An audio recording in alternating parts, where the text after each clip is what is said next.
Hello everyone, as I'm conducting some classes into FLStudio Basics on the side there, I thought just as well we may do quick recaps here on the channel, so you can anybody can follow from, for example, if they join late.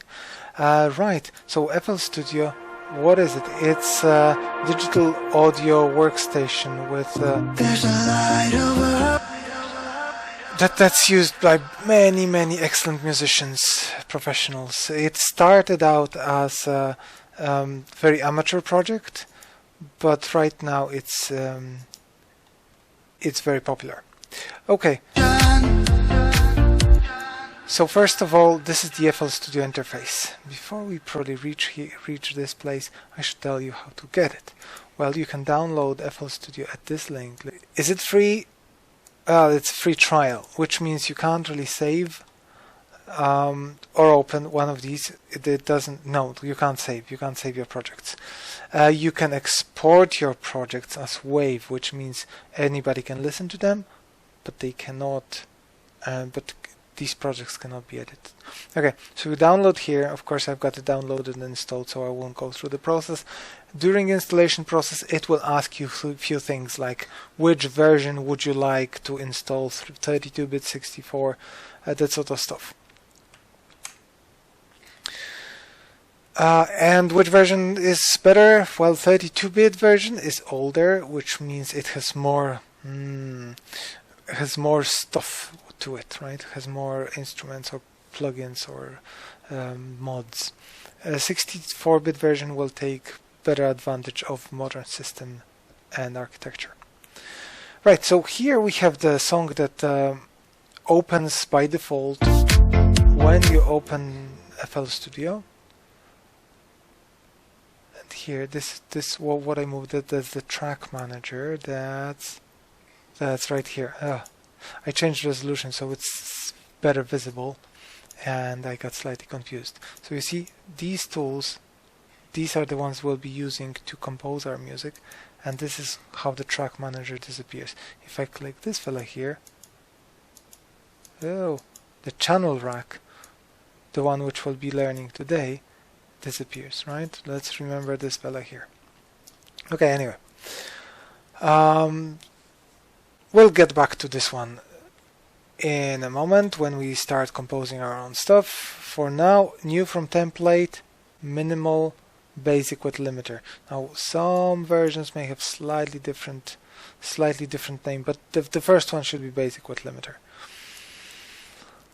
And we'll start with some drums.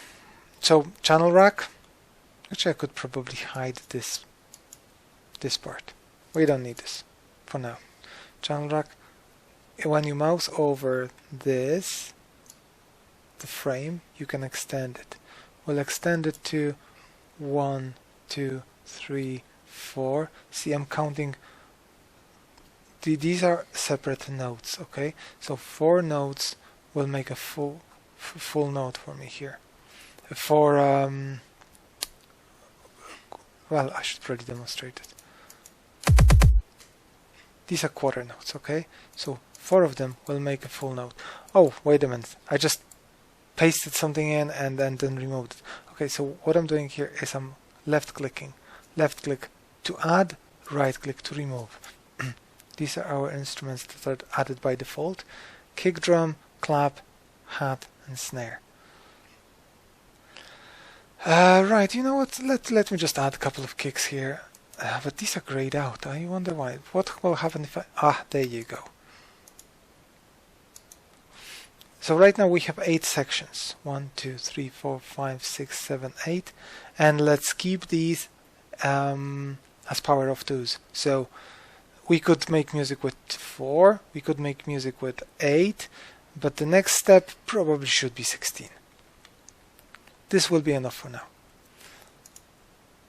Oh. Wait a minute, if you click an instrument, it actually displays a window here that allows you to mess with this instrument, modify it a bit. And you know what, this is a bit complicated. We'll deal with this some other time. Okay, so for now, clap will go like this.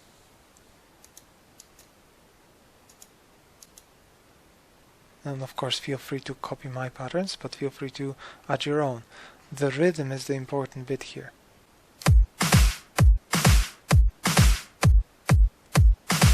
Hey, this is not too bad. There's one more trick that I could show you here. Instead of entering these every 2 steps, I can actually fill each 2 steps like this. See, I'm right clicking here, fill each 2 steps, and hey presto.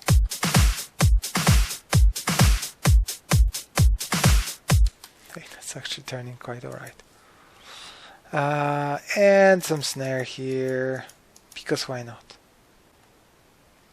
1, 2, 3, 4. So see that the last of these snares ends on a completely new, not pattern, completely new fragment of our kind of cohesive element of our drum track.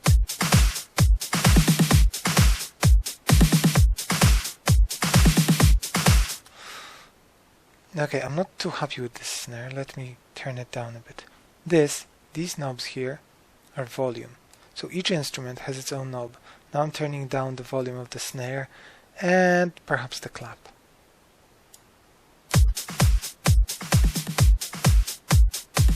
You can hear it's way quieter.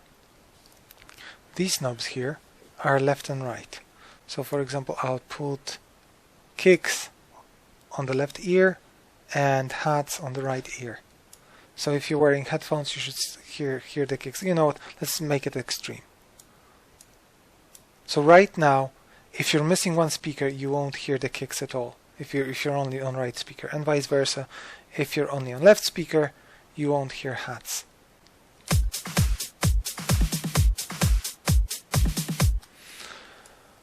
Okay, these aren't crucially important at this stage. We'll get back to these in future lessons anyway.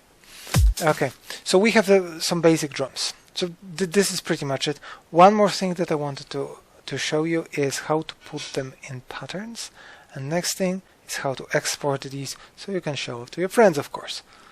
Okay, so this fella here, again, the pattern composer is the pattern arranger, where you put your patterns. Make sure that the brush is chosen. This means you're painting your patterns, you're adding your patterns. And just like the notes, left click to add, right click to remove, left click to add, right click. Oh, this one was misaligned. You know what? You can drag and drop them. So left click to drag and release to drop. Alright, well, that's not much in terms of music just yet. I'm just pressing space here to play. I just realized that I haven't explained it. But yes, I'm pressing space and just plays the entire song. And it goes through all 3 patterns and it should stop at the end. Oh, well, it didn't stop at the end. Okay, I don't remember the option to make it stop at the end. One thing that I wanted to show you as well is tempo. Let's right click and here beats per minute. You know what, let's perhaps tap our beats per minute. So I'm moving my pointer to the tempo tapper and I'm tapping. You know what, maybe slower. Okay, so I'm tapping at 90. I just don't know it. I just always choose 90 from here, and then yeah, there you go. That will work. We can choose 100. Okay. You can hear the tempo is much slower now. Alrighty, so these are the patterns. Yep, that's it for the first lesson. That's it for the first lesson. Let me just show you how to export your stuff. You click File, Export, and let's use Wave. Other options may be useful, but for now we'll just use Wave. And yeah, let's call it Untitled, because that's a great title. Whatever shows here, just ignore it for now, and let's click Start. Our objective is to get first song done. And here you go. Here's our song. It can be shared, emailed, YouTubed, whatever you like. See you in the next lesson.